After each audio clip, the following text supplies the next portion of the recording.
She fled a war zone in Ukraine, escaping bombs and bloodshed, hoping to find safety in America. But instead of protection, she found danger in the very place she thought would be her safe haven. In Charlotte, North Carolina, a young refugee's search for peace ended violently, stabbed to death at a train station in broad daylight. And the man accused of killing her? Someone who had already slipped through the cracks of the justice system more than once. This story is heartbreaking not just because of the brutal way it ended, but because of the cruel irony.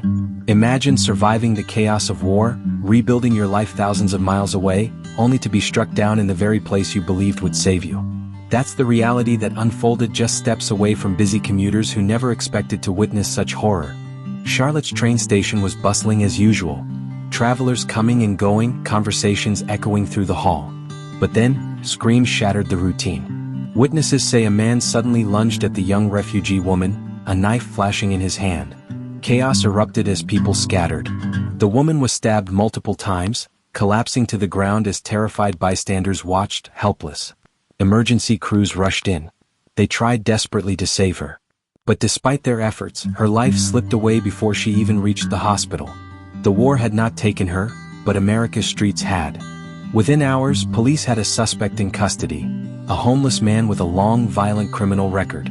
A man who, by all accounts, should never have been free to attack again. This wasn't his first crime. Not by a long shot. His record reads like a warning sign ignored over and over. Assaults, disturbances, violent behavior. And yet, despite the red flags, he walked the streets of Charlotte, until this tragedy made headlines. And here's the chilling part. This wasn't some shadowy figure hiding in the dark. He was out in the open, known to law enforcement, known to the courts. How many chances were missed to prevent this? How many warnings were overlooked before it cost someone their life? The thought that this crime may have been avoidable only deepens the shock. This crime raises questions that cut deeper than just one case.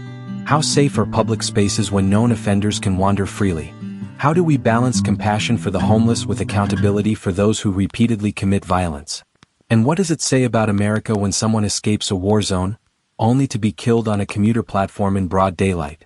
For the refugee community, this crime isn't just news, it's a nightmare.